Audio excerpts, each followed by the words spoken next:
Boa noite. Todas e todos bem?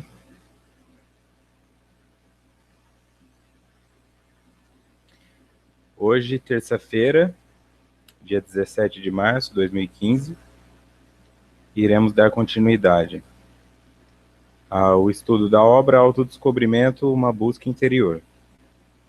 Hoje é a segunda parte do capítulo 1.1, Complexidades da Energia. O nome do capítulo 1 é o Ser Real, e Complexidades da Energia é o subtópico. Estamos aqui, então, pelo Hangout e também ao vivo no YouTube. A rádio não consegui conectar, deu problema no servidor, então não haverá transmissão pela rádio hoje, infelizmente. Imagem e som bons aí para todo mundo. Bastante gente chegando.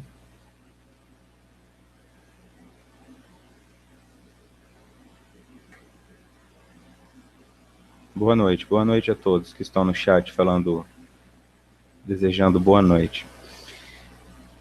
Hoje, então, continuando. Autodescobrimento, uma busca interior, de Valdo Franco e Joana de Ângeles. Meu nome é Vitor Antenori Rossi, eu sou psicólogo e falo de São Paulo. Confirmando, então, o tema de hoje, esse tema é bem complexo, o estudo de forma geral, de agora para frente, ele é bem complexo, mas é para isso que nós estamos aqui, justamente para tentar ir desvendando aí como as coisas vão se dando, buscando um melhor aprimoramento. Para quem, antes de iniciar, para quem não se lembra, no estudo anterior, falávamos da formação de doenças, né? As doenças são formadas pela congestão ou pela inibição das energias, né? Pelo acúmulo ou pelo ignorar das energias que nos são dadas através de sentimentos também.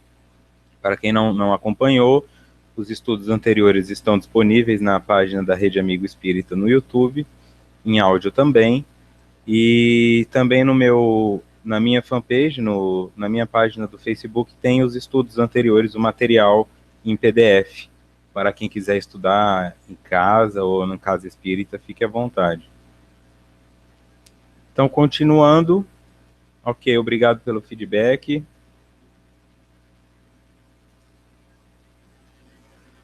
O Expedito tenta reiniciar. Dá um F5. Continuando, então. As doenças, portanto, resultam do uso inadequado das energias, da inconsciência do ser em relação à vida e à sua finalidade. Esse aqui é o último slide do estudo anterior, da semana passada, para dar uma continuidade mais sólida aqui. Segundo eles, então, as doenças resultam do uso inadequado das energias e da nossa inconsciência, ou seja, do ser que somos nós, em relação à vida e à sua finalidade. Por que estou vivo? Qual a finalidade da vida? O que eu estou fazendo aqui? O que eu não estou fazendo, que deveria fazer? E assim por diante.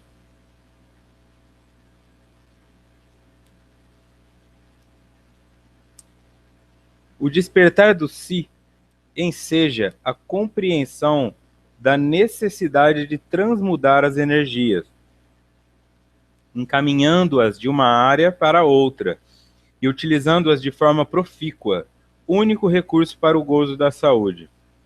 Utilizar de forma profícua é uma forma que dê lucro, né? Uma forma que seja positiva, que te traga algum tipo de crescimento.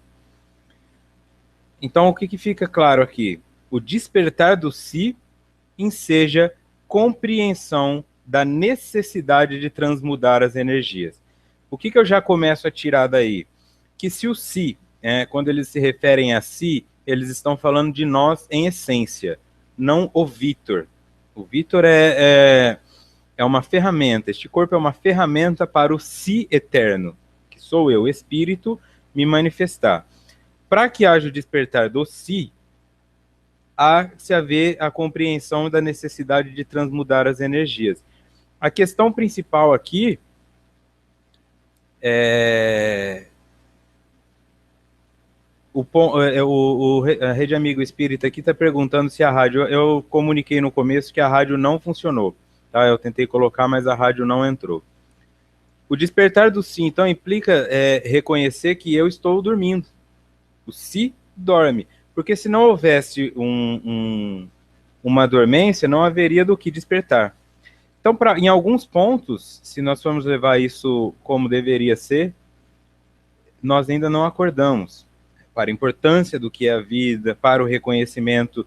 Isso muitos de nós trazemos já no íntimo, naquelas manifestações de reclamar da vida, porque perdeu algum dinheiro, ou porque fraturou um braço, e sempre vem uma pessoa e fala, mas tem alguém pior, você fraturou um braço e alguém perdeu o braço, você reclama que perdeu dinheiro e alguém não tem o que comer. É isso. Não nos afeta tanto, né? O que mais nos afeta, o ser humano de forma geral, é a comparação com quem está acima, pelo menos social e financeiramente.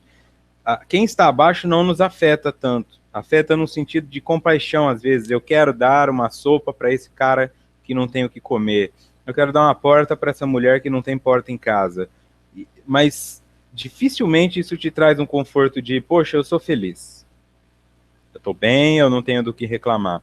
Mas é normal, porque estamos dormindo. E quem dorme sonha. E quem sonha faz o que quiser. Então, da mesma forma que no sonho eu posso voar, eu fico achando que aqui, como o Vitor, eu vou poder, sei lá, ser famoso, ganhar um Oscar por interpretação, um prêmio Nobel, um Grammy ou um reconhecimento. Qualquer um vai por uma área. O cara que aprende a tocar um violão quer ser o músico mais famoso do mundo. E aí nós vamos tendo essa dificuldade de contatar a realidade, de que ninguém pode crescer tanto assim. E aqueles que crescem tanto assim, de forma geral, não se enxergam tão grandes assim. Eu tenho que tomar muito cuidado com essas comparações e perceber onde eu estou dormindo. Se os meus planos são irrealizáveis e se as comparações que eu faço são fora do comum, então eu estou dormindo. Para despertar, então, eu preciso compreender que algumas energias precisam ser transmudadas. Como? Eu vou encaminhá-las de uma para outra área, e utilizando-as de forma profícua, o único recurso para o gozo da saúde. Porque se as leis da natureza devem se aplicar, elas devem se aplicar a tudo que é natural. E tudo que é natural inclui nós. Se na natureza nada se cria, nada se perde, tudo se transforma, eu não posso ter a ilusão de que essa dor que eu estou sentindo vai sumir. Não vai sumir. Essa angústia que você tem não vai sumir. Ela vai transmudar. Você pode transformar, por exemplo, pensando numa coisa que eu noto observando redes sociais que atinge muitas pessoas, a questão do sobrepeso. O indivíduo que está obeso, a mulher que está obesa. Eu não vou conseguir transformar o sentimento de estar obeso. Isso não vai me fazer ficar magro. O que vai me fazer ficar magro é transmudar o sentimento, aquele indivíduo que olha para o espelho e fala, eu não queria estar desse tamanho, eu estou triste, minhas roupas não servem mais. Esse indivíduo tem que transformar isso em alguma coisa. Pode ser raiva, por exemplo, a raiva como um recurso positivo, a irritação consigo mesmo. Eu estou cansado de só comer bolacha, eu estou cansado de ser obeso, eu estou com raiva de mim por ter me transformado em obeso e agora eu vou buscar recursos para isso. E aí ele tem que transmudar essa raiva em motivação, porque se ele ficar só na raiva, vira autoflagelação. E em um mês de academia ele se arrebenta com as articulações, com os músculos, com tudo, porque se autoagrediu. A Cláudia pergunta aqui, mais especificamente, o que é o si. Cláudia, nos estudos anteriores, eles elaboram mais essa questão do si eterno, quando fala do arquétipo. Então, a sugestão é que você procure no material anterior a resposta mais clara sobre isso aí, tá? Porque nós vamos sempre dando continuidade partindo de onde estamos, assim. E vai ficar mais claro lá. Com relação, então, a esse indivíduo que precisa transmudar a energia, se você está num sentimento também de tristeza muito grande, essa tristeza não vai desaparecer. Ela tem que ser transformada em alguma coisa. Quando nós pegamos aquelas mães que os filhos são sequestrados ou mortos, e depois elas fundam ONGs, para ajudar outras mães nesse sentido, isso é uma pessoa que transmudou a energia. A dor que ela teve por perder o filho não vai desaparecer nunca, mas ela conseguiu pegar essa energia que era negativa e transformar em algo que agora evita que outras mães sofram como ela, ou ao menos diminui o sofrimento dessas mães.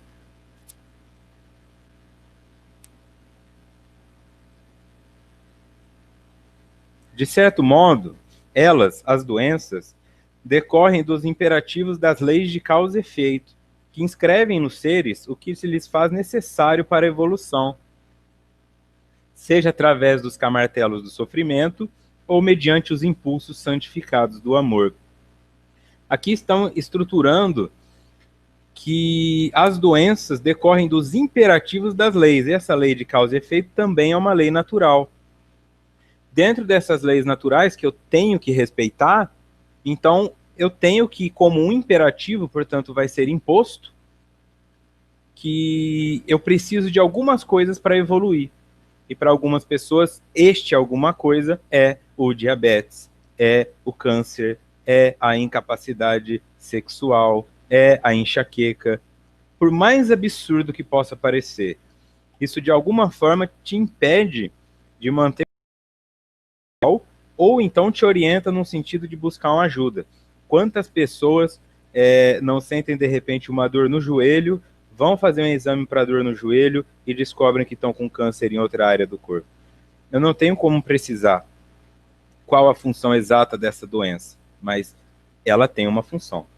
Se você tem alguma dificuldade, que seja ela física, psicológica, degenerativa, ela tem uma função na sua vida.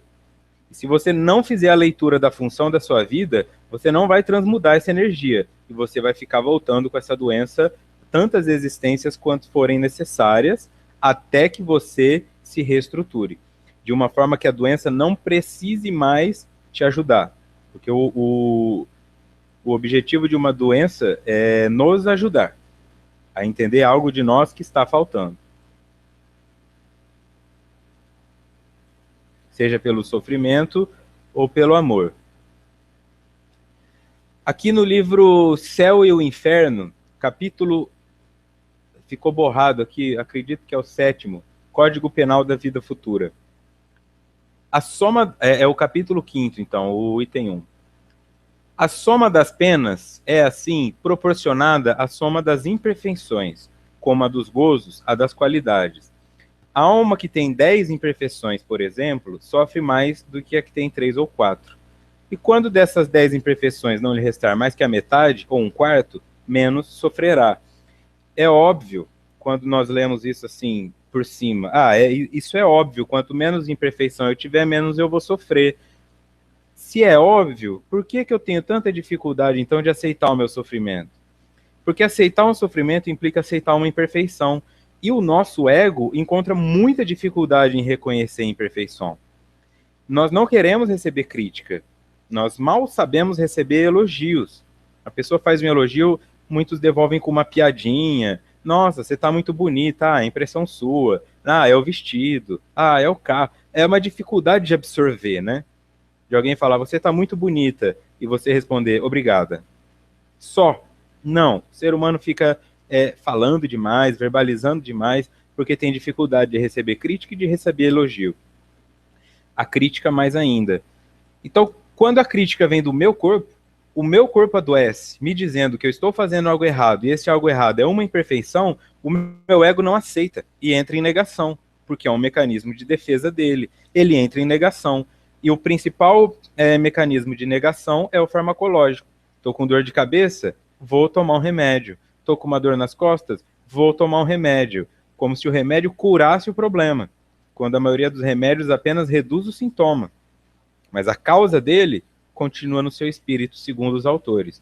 E enquanto você não medicá-lo com a transmutação da energia, vai ficar medicando ele com remédio infinitamente. Até que a dose do remédio seja tão grande que o remédio passe a ser o problema.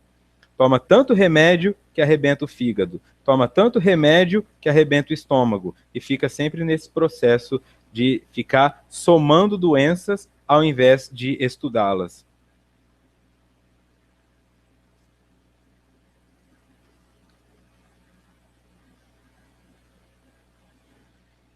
Aqui, com relação à lei de causa e efeito, uma imagem que ilustra bem isso, né? Essa pessoa jogando uma flecha que voltou para ela. Então, essa raiva, essa dor nas costas, essa artrite, essa rinite, tudo isso é algo que voltou para você, porque em algum momento você agrediu o meio ou tentou esquivar-se de uma agressão que era para você. E essa tensão gera um adoecimento. Qualquer coisa que esteja te acometendo nesse momento é para que você aprenda mais sobre si mesmo. Apenas isso.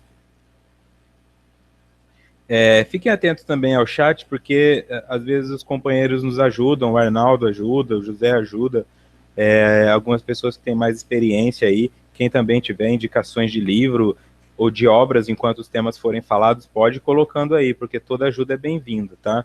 Quem tiver dúvidas também, que não sejam relacionadas aos estudos anteriores, que não precisa entrar tanto no que já foi falado, fique à vontade também para comentar. E se já tiver passado por um estudo, eu vou indicar que foi também. Fiquem tranquilos. Eu oriento onde buscar essa ajuda.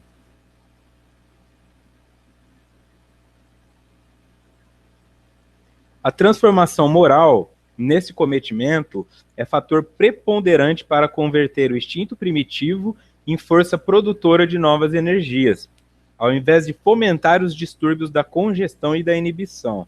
Então, vamos lá. Até aqui tudo tranquilo? Eu sei que eu particularmente acho complexa. Essa parte é complexa, tanto a complexidade da energia, quanto a interação espírito-matéria, que virá em estudos futuros. Então eu preciso, assim, que vocês me deem um feedback de que está tranquilo, entendendo essa relação de que a doença tem a ver com o nosso corpo. Que a doença que aparece no nosso corpo está relacionada com o nosso espírito. E a doença aparece porque existe uma imperfeição espiritual. E a negação de entrar em contato com isso, porque dói saber que somos imperfeitos, é que nos faz buscar recursos que não sejam o do autoconhecimento, mas sim o da anestesia.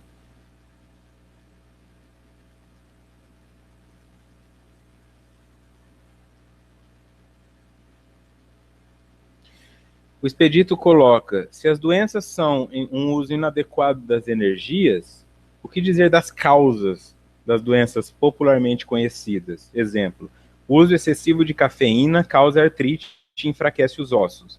Isso não seria necessariamente verdade? Seria verdade se todos que usassem cafeína passassem por isso, mas eu te levo um passo anterior.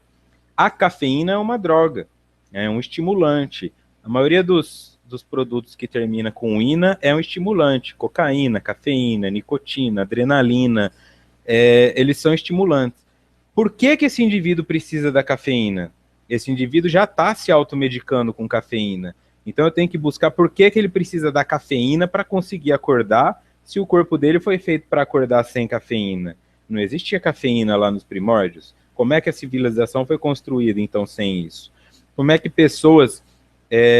eu, particularmente, sou um adepto da não cafeína. Tem 3 anos que eu não ingiro nenhuma gota de cafeína, porque eu reconheci isso como uma droga e vi que estava me fazendo mal. E consigo viver plenamente assim.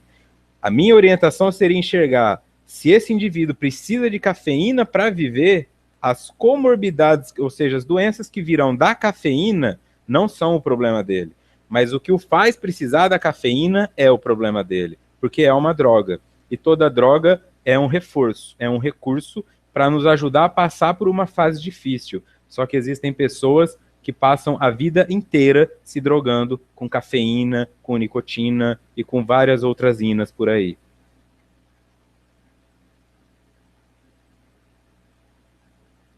A transformação moral. Então, eu transformar moralmente, ultrapassar a forma, modificar a forma da minha moral, nesse cometimento é fator preponderante.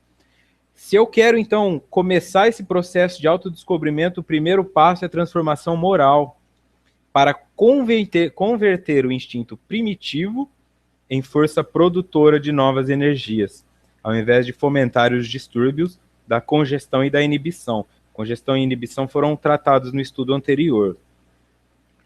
Então, converter o instinto primitivo. Porque o que eu tenho é um instinto. Para que esse instinto se transforme em sentimento, eu preciso que a razão seja aplicada a ele. E a razão não se trabalha por impulso. A razão é pensar sobre o fato. Se você tem um instinto de bater nas pessoas, de se autoagredir, de gritar, de ficar nervoso, isso pode ser modificado e vem junto com a sua moral. À medida que você começa a melhorar a sua moral, você xinga menos os outros no trânsito, por exemplo, porque você se coloca no lugar deles. Você xinga menos os pedestres, porque você se coloca no lugar dele. Você grita menos com o seu cachorro, porque você entende que ele tem uma limitação racional, e por aí vai, porque é a moral que se aplica a tudo isso. Então, eu tenho que converter o instinto primitivo em força produtora de novas energias, ao invés de fomentar os distúrbios. Aí sim, já que eu não posso deixar fazer existir, eu vou pegar aquilo que já existe e vou produzir algo novo pela minha transformação moral. Porque aí a forma que eu enxergo o mundo vai modificar. Vai ser de uma hora para outra? Não. Eu vou continuar gritando com o cachorro, eu vou continuar xingando o outro porque ele torce para outro time, mas depois de um tempo isso começa a mudar e o indivíduo vai se assentando na sua própria realidade.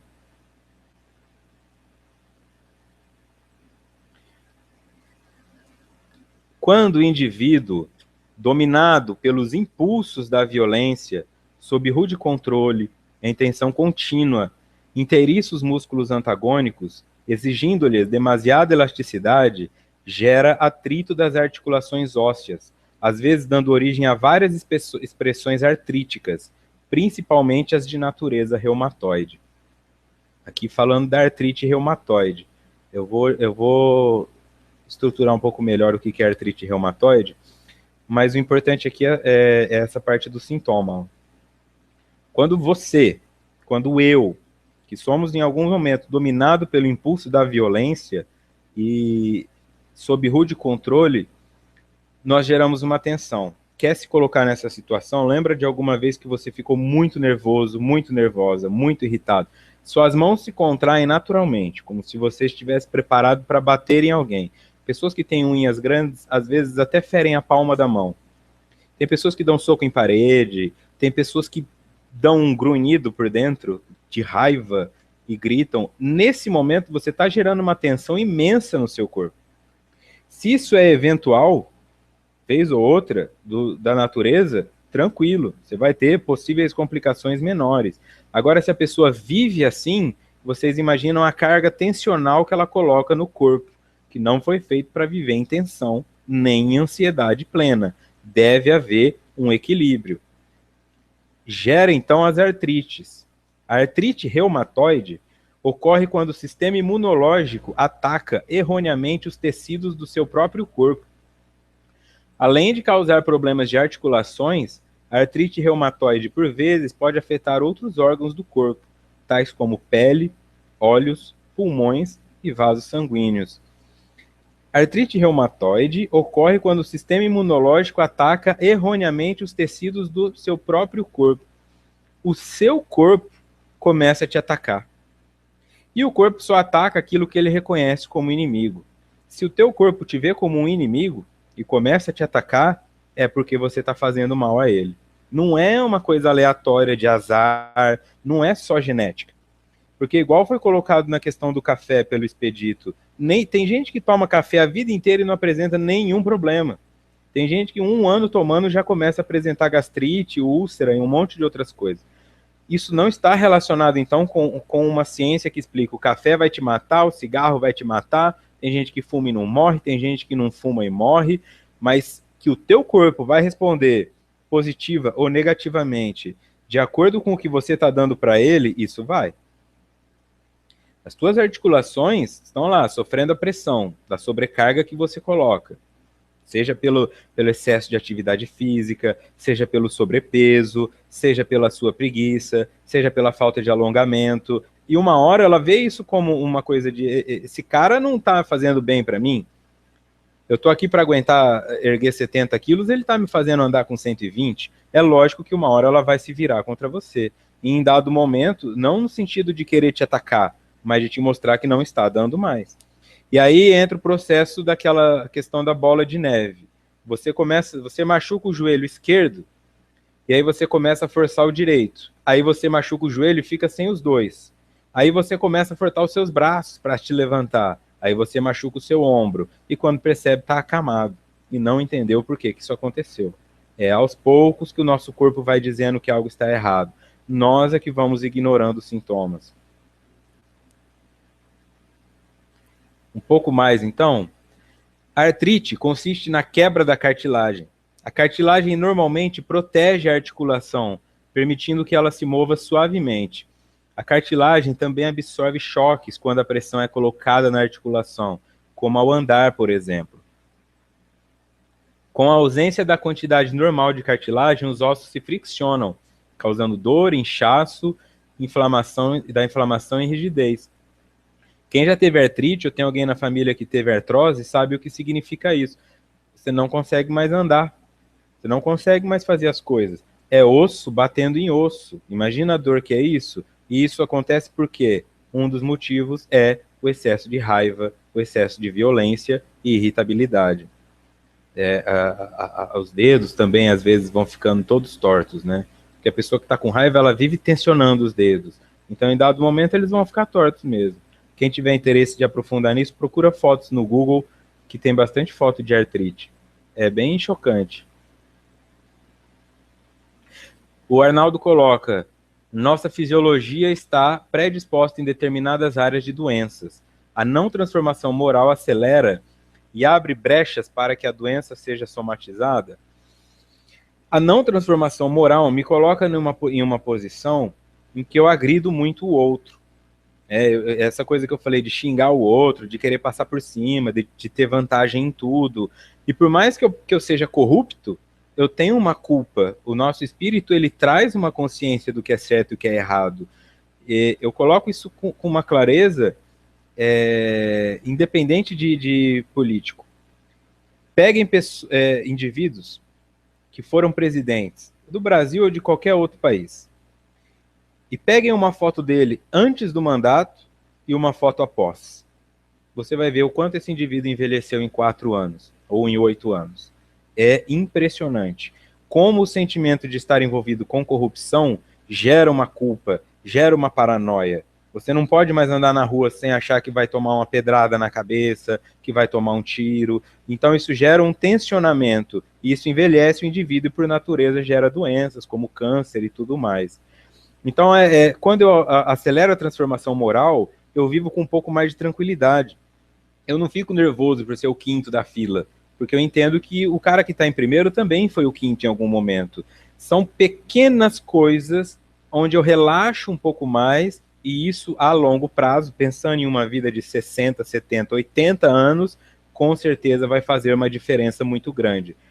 Quer ver isso com clareza, vai procurar nos orientais ortodoxos, os japoneses ortodoxos, que prezam pela honra, que prezam pelo respeito aos mais velhos. Esses indivíduos vivem 110, 115 anos facilmente. Nós, aqui no Ocidente, é que com 75 achamos que somos vitoriosos por ter chegado na casa dos 70. E com 80 já não é assustador quando desencarna.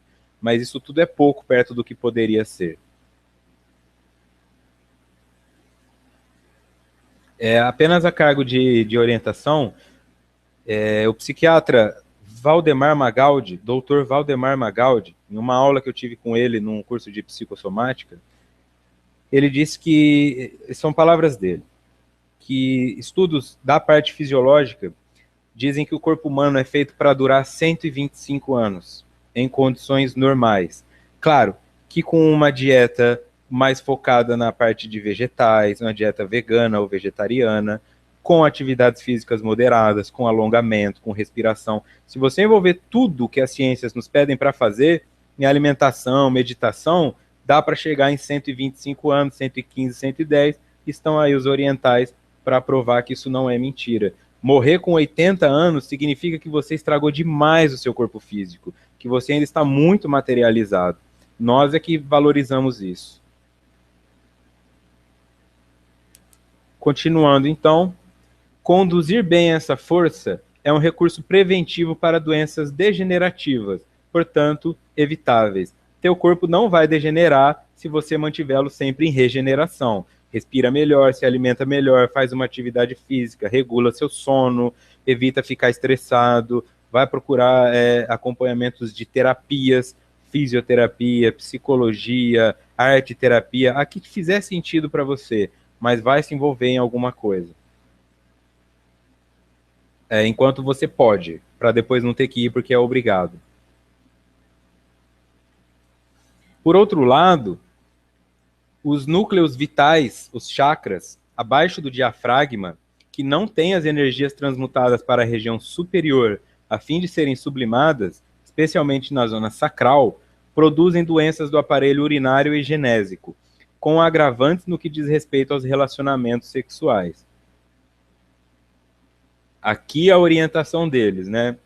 Esta região, eu vou estruturar melhor aqui, ó. Primeiro é importante saber onde é o diafragma. Este músculo aí é o diafragma. Quando você vai correr na esteira ou vai fazer uma atividade física maior e sente uma facada embaixo da barriga, é o diafragma que está te machucando, tá? Porque ele não está acostumado a fazer atividade física, então ele tem como se fossem cãibras. E aí você sente aquela dor e não consegue mais correr. Depois de um tempo, como todo músculo, ele se regenera, ele se fortalece, e aí você não sente mais dores. Mas ali está o diafragma. Sabendo onde está o diafragma, eu preciso entender aqui, então, ó, os chakras. Primeiro chakra, básico. Segundo chakra, sacro ou umbilical. Essa aqui, a região do segundo chakra, é a região que eles estão falando no livro. Tá? Algumas pessoas estão dizendo que o estudo parou, outras dizem que continua tudo bem. Aqui também está rodando tranquilo.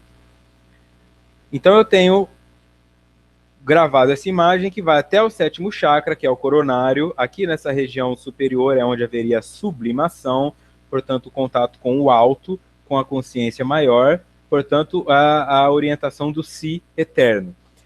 Para que essa energia saia da região 2 e vá até a região 6, 7, é necessário que ela passe por todas as outras. Mas eu posso ter obstruções energéticas nesses pontos, que são a inibição e a congestão. Vamos voltar aqui então. Por outro lado, os núcleos vitais abaixo do diafragma,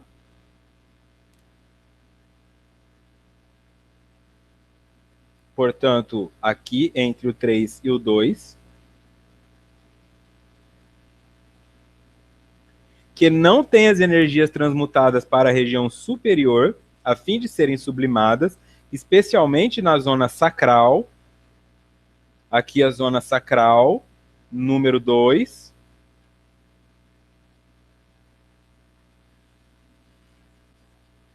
Produzem doenças do aparelho urinário, e aí você vai ter infecção de urina, você vai ter cálculo renal, né, as pedras no rim. E genésico, com agravantes no que diz respeito aos relacionamentos sexuais, a frigidez, a ejaculação rápida, a incapacidade de sentir prazer, a anedonia da parte sexual. Tudo isso aí está relacionado, então, com energias desta região número 2 que não foram transmutadas, né? Portanto, como é que eu enxergo isso, então? Se você percebe que essa região é uma região que te dá muito problema, né? Você tem muito intestino preso, você tem muitos gases, você tem muita cólica, você tem essas questões relacionadas aos rins, ao trato urinário, toda essa região, então, fica comprometida porque as energias aí estão mal transmutadas. E tudo que disser respeito a essa região tem que se relacionar com energias, tá? Inclusive a parte da gestação. Importante ter em mente que a gestação implica que um indivíduo vai morar por 9 meses na sua barriga. E se a energia ali dentro for pesada, ele vai se alimentar 9 meses de uma energia pesada. E isso você já tem um bebê que é ansioso. O bebê na barriga já chuta mais do que o outro irmão dele. A mãe fala, quando eu tive o primeiro filho ele chutava pouco. O segundo já chutava muito. E eu estava numa fase mais conturbada da minha vida. Não é coincidência. Você alimenta o seu filho com aquilo que você está se alimentando. Se você produz ansiedade o dia todo, você também está dando ansiedade para ele comer.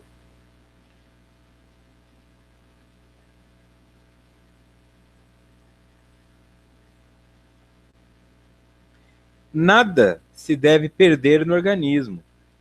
Todas as energias poderão ser canalizadas sob o comando da mente desperta, o eu superior, para sua responsabilidade, criatividade e expressão divina, que demonstram sua origem.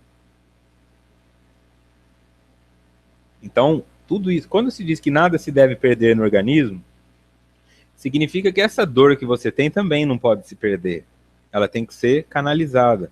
Estas energias poderão, né? Portanto, você tem que ter o poder de fazê-lo, e para isso tem que haver um progresso moral. Elas poderão ser canalizadas sob o comando da mente desperta. Portanto, elas não podem ser canalizadas sob o comando da mente adormecida. Enquanto estivermos dormindo, não temos condições de fazer isso aqui. A mente desperta, então, está relacionada com eu ser capaz de enxergar que eu tenho falhas, eu acordei. Não é o indivíduo que fala, eu tive 10 empregos e fui demitido dos 10, os meus 10 patrões eram ruins. Não. Talvez você seja ruim. Talvez você não tenha técnica suficiente, não saiba se relacionar com pessoas. Agora, culpar os patrões por todas as demissões, ou os namorados por todos os términos de namoro, isso é uma ilusão. Isso é quem ainda dorme. Você é responsável, sim, por tudo que acontece na sua vida, de bom ou de ruim, porque de alguma forma você buscou isso. Se você não acredita ter buscado conscientemente e passou por isso uma vez, tudo bem, aprendizado. Agora, se depois de passar por uma vez você passou pela segunda, pela terceira, talvez você esteja em negação. Talvez esteja na hora de acordar. E o despertar é doloroso, porque é como enxergar uma luz que você nunca enxergou.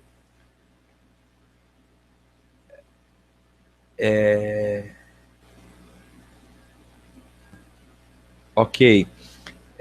O indivíduo, então, pensa, lembra aquela... Todo mundo foi criança e adolescente um dia, e a maioria morou com a mãe.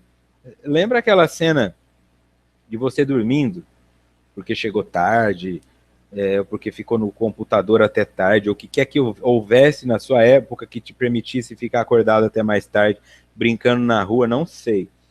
E você foi dormir e acordou com a sua mãe falando, acorda, e você falou que precisava mais de 5 minutinhos, e ela abriu a janela, e aquela luz entrou no seu quarto, e parecia que tudo tinha acabado, da raiva da mãe, da raiva de tudo. Isso é o despertar. Agora, você coloca isso numa escala espiritual, alguns indivíduos, infelizmente, vão precisar de mais que uma vida para despertar. Nós já precisamos mais do que uma, claro, mas eu estou dizendo despertar de um ponto específico. Tem pessoas que despertam no leito de morte, foi ranzinza a vida inteira, quando está na UTI pede perdão para todo mundo e se arrepende, tanto que a base quando, eu esqueci, a palavra me falhou agora, mas quando o indivíduo vai se confessar pela última vez com um padre católico, a base disso é que até o último minuto você pode se arrepender. É que os católicos não acreditam na reencarnação. Nós que acreditamos, também existe isso. Até o último minuto você pode se arrepender. Só que como o tempo é infinito, esse último minuto nunca vai chegar. Então você pode se arrepender quanto tempo você demorar. Quanto tempo você quiser demorar. Mas vai acontecer. E quando isso acontecer, você desperta. Vai doer, vai dar raiva, você vai desencarnar pensando, puxa, fui vítima de um infarto, acha que vai chegar no mundo espiritual como um herói, chega lá como um assassino, né? Um suicida. Mas como suicida? Amigo, você colocou uma quantidade imensa de gordura nas suas artérias, você se matou. E aí isso dói, porque o indivíduo vai ficar com raiva, vai querer sair da colônia espiritual, vocês não sabem de nada, vocês estão obsediados. Para e pensa. Se você já não conhece alguém assim, extrema unção, correto. Obrigado, Arnaldo. Estava na beirada aqui. Quando você está à beira de pessoas que têm um sentimento de dificuldade de se relacionar consigo mesmas. Assim. Então você vai começando a abrir o seu campo de percepção e notar que essas pessoas elas se irritam quando você as aponta. E muitos espíritos, quando chegam em colônias espirituais, também se irritam com o que enxergam lá. Muitas pessoas falam, eu queria desencarnar e ir lá para o nosso lar, para trabalhar, mas não é bem assim. Você vai dar de cara com pessoas mostrando para você aonde você errou e o que você pode fazer melhor. E o teu ego vai falar, como assim eu errei? Eu fiz caridade, eu fui dirigente de centro espírita, eu cuidei de criança órfã. Cuidou, mas não cuidou de si mesmo. A primeira criança que te deram para cuidar foi você. E você fez o que com ela? Encheu ela de açúcar, encheu ela de gordura, encheu ela de preguiça, encheu ela de cigarro, encheu de café, encheu. Então você foi responsável por matar a si mesmo. E ao fazer isso, muito do que você construiu de bom perde o valor para a sua conduta evolutiva. Para as pessoas a quem você fez o bem, não. Elas continuarão te devolvendo isso positivamente. Mas quando você pega o saldo disso, ó, legal, você ajudou 15 pessoas, mas não ajudou a si mesmo. Então, tem que fazer de novo. E aí você vem com raiva e vai fazer de novo. E a chance de voltar a comer doce, voltar a comer gordura é altíssima, porque tem uma rebeldia já intrínseca no teu espírito, que veio com raiva de ter sido apontado como falho.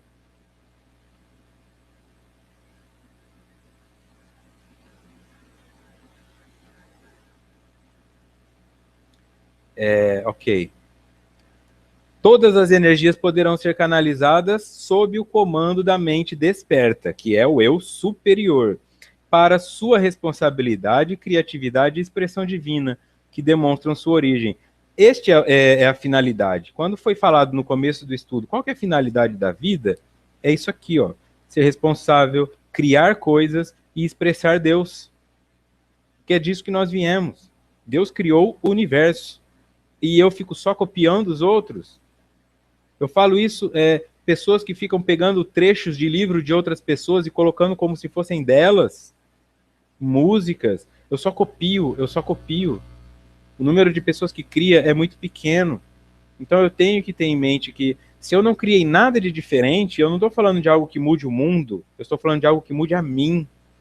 Eu tenho que criar, que seja uma rotina melhor para a sua saúde, que seja uma rotina melhor para os seus filhos, que seja uma rotina melhor para o seu dinheiro.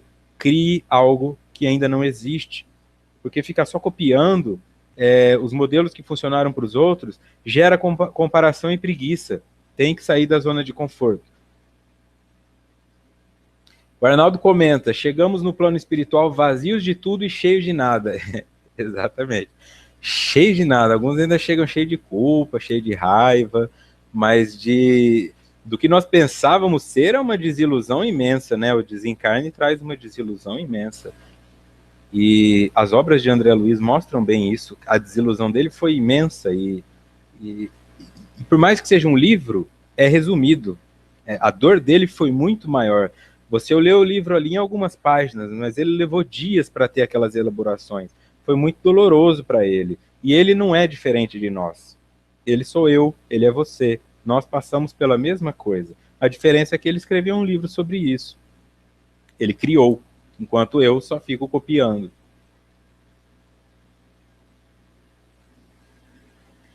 O eu consciente, mediante exercício constante, deve comunicar-se com todas as células que lhe constituem o invólucro material, a semelhança do que faz quando lhe atende alguma parte ou órgão que necessita de tratamento. Isso aqui eu, sendo psicólogo, falei algumas vezes para algumas pessoas que riram de mim, falaram que eu estava louco.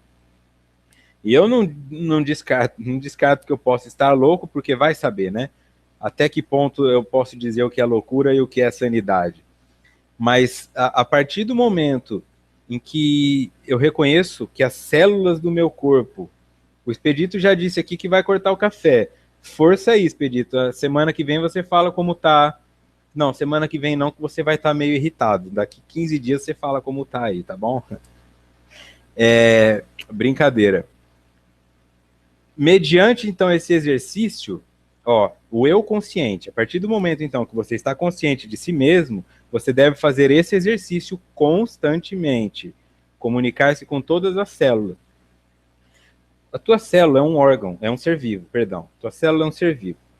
Ela é um ser vivo porque ela nasce, cresce, se reproduz e morre.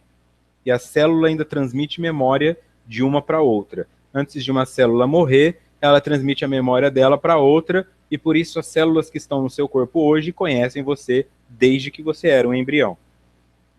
Então, a partir do momento que eu enxergo isso, que eu tenho bilhões, trilhões de células que ficam se renovando no meu corpo, tirando as células neuronais, as células nervosas, as outras células todas se reproduzem, você corta a tua pele, ela volta, você perde seu pelo, ele volta, corta o cabelo, ele volta.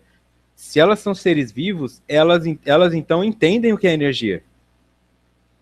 Que já foi colocado, acho que no primeiro estudo, aquele teste do arroz, que um arroz foi elogiado e o outro foi criticado, um apodreceu e o outro continuou bom para consumo. Então as células são a mesma coisa. Agora o indivíduo fica falando, a minha perna é uma porcaria, o meu corpo é horrível, eu odeio meu braço, eu odeio... Ele sente isso, é natural, são células, elas absorvem a energia negativa. Você se comunica com o teu corpo? Você agradece o teu estômago por ele funcionar? Você agradece o teu ombro por ele funcionar? Muitas vezes não. Mas quando ele para, aí você lembra que ele existe. Uma pedrinha minúscula no teu rim te faz lembrar a importância dele. Uma topada com o dedinho na quina da mesa te faz lembrar a importância do pé. Mas por que não lembrar a importância disso enquanto ainda está bem? Porque antes de dormir, não conversar com o seu corpo e agradecer todas as áreas dele por te sustentarem, por te ampararem.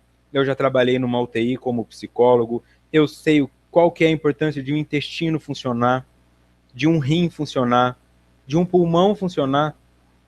As pessoas ficam celebrando isso numa UTI, as enfermeiras falavam, olha que legal, ele voltou a urinar. E é uma coisa tão comum, né? A pessoa nem gosta de falar isso, acha nojento, mas o indivíduo está lá lutando para conseguir fazer isso. E então eu tenho que ter uma consciência de que as células são seres vivos e elas precisam serem motivadas. Se elas não forem motivadas, elas se desmotivam. E se elas forem criticadas o tempo todo e negadas o tempo todo, elas também vão adoecer.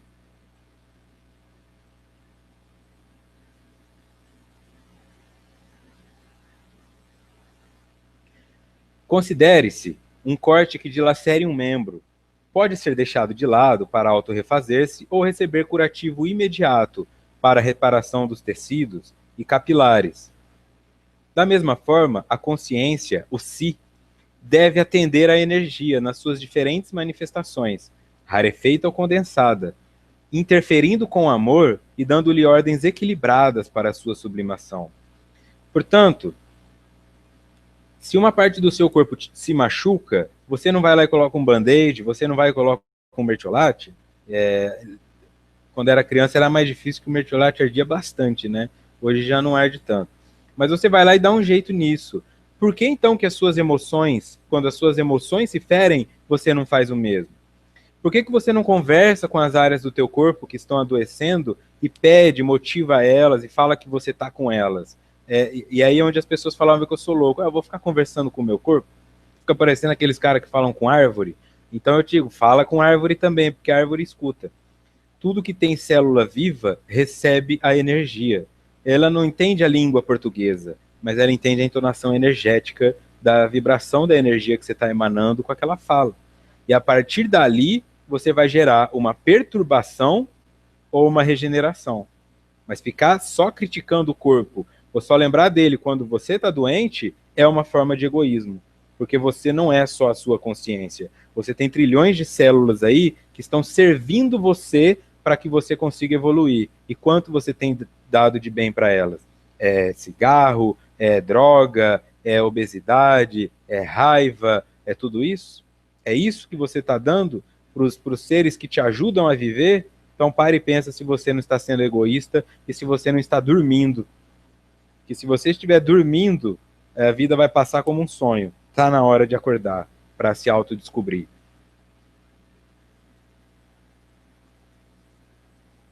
A doença resulta do choque entre a mente e o comportamento, o psíquico e o físico, que interagem somatizando as interferências. Aqui foi proposital o sublinhado só no meio da palavra, tá?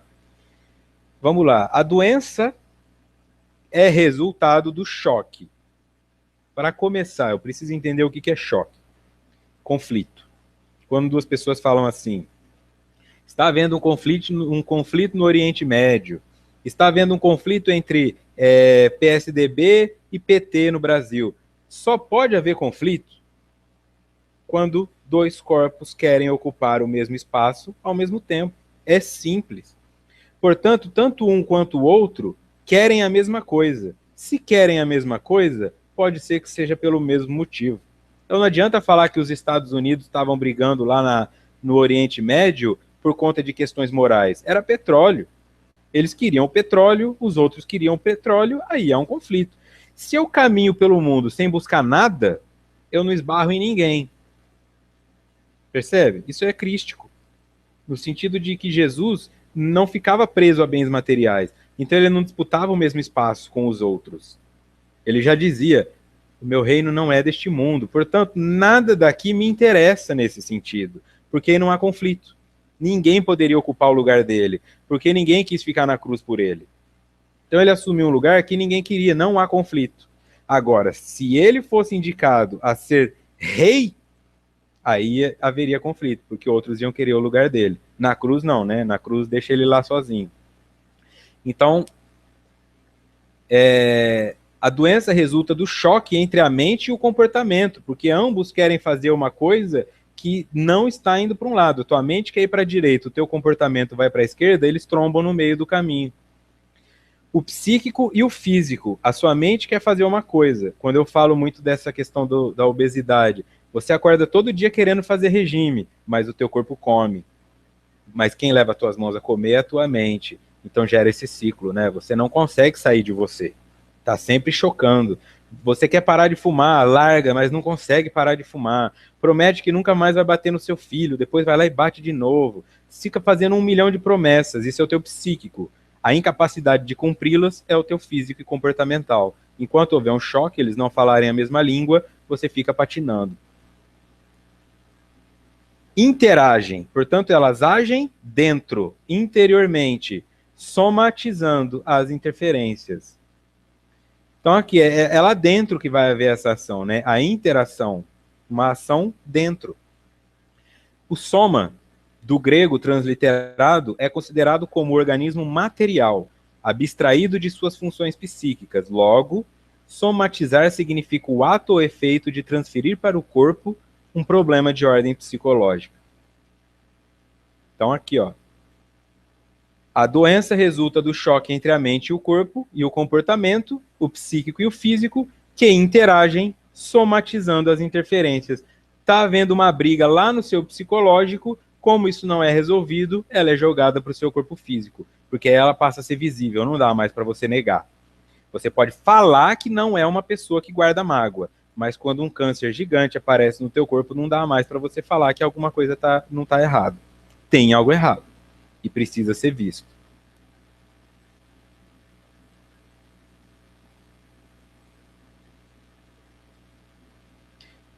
A Lígia também compartilhou ali no chat que o teste do arroz foi feito com moléculas de água. É verdade, eu vi uma palestra do Francisco Hortolã, o Chico, onde ele colocou essa imagem.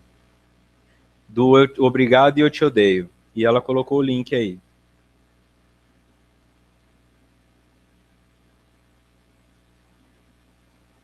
Isso, parece que tem um filme, né? Ok.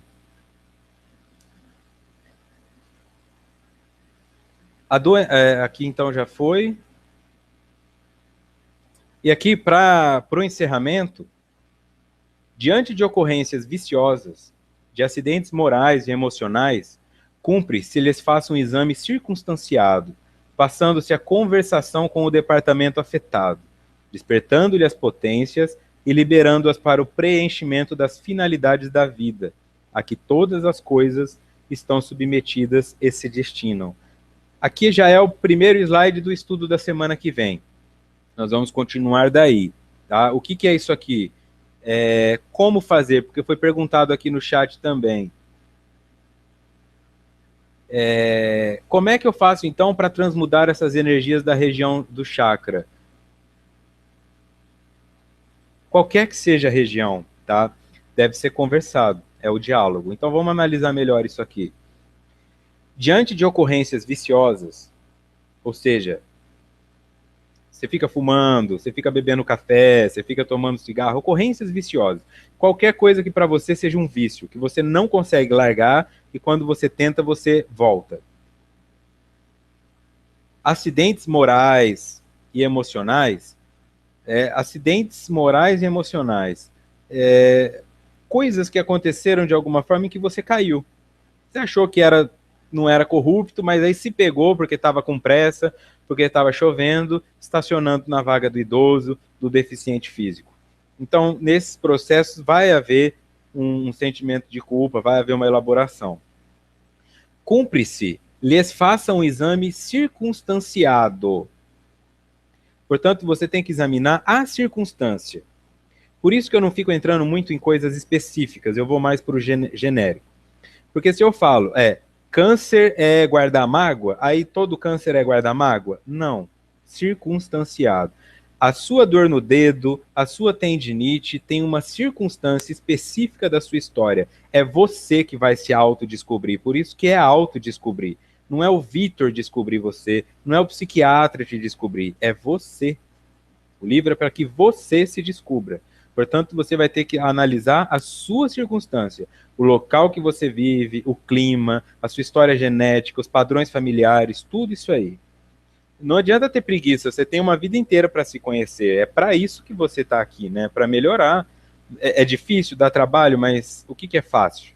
Ficar na frente da televisão? Ficar na frente do videogame? O que isso vai te trazer de evolução? Passando-se, então eu analisei a circunstância e passo a conversar com o departamento afetado, despertando-lhes as potências e liberando-as para o preenchimento das finalidades da vida, a que todas as coisas estão submetidas e se destinam. É aquela coisa do treinador do time falar, vamos lá, vamos lá, vamos lá. Nós temos que ganhar. Nós temos que vencer essa encarnação. Eu não posso perder mais uma vida para bronquite, para asma, para preguiça, para procrastinação, para o tabaco. Eu tenho que vencer.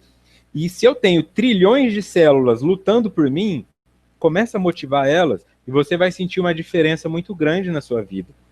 Porque elas passam a gostar de você, né? Elas não se sentem escravizadas. Pô, eu vim aqui para ajudar esse espírito a evoluir e ele só fica me dando pancada? Não me deixa descansar? Só coloca porcaria para eu comer? O que eu estou fazendo aqui, né? Aí elas vão entrando em greve, né? Começa a entrar em greve, para de funcionar. Aí o indivíduo começa a barganhar. Ó Deus, se o senhor me recuperar, eu prometo. Não tem que prometer. Essa promessa você fez antes de encarnar. Você jurou que ia fazer diferente. Não adianta mais ficar prometendo. Vamos começar a pensar em fazer, seguir em frente. E o autodescobrimento implica realmente muito trabalho. Mas um trabalho garantido no benefício. Você vai receber por isso. Fique tranquilo. Você vai receber menos doença, aquilo que está lá no Evangelho. Quem tem menos imperfeições, tem menos problemas, sofre menos. É só isso. Tá difícil sua vida? Tem 15 imperfeições? Se você tentar resolver as 15 ao mesmo tempo, você vai resolver muito lentamente. Escolhe uma.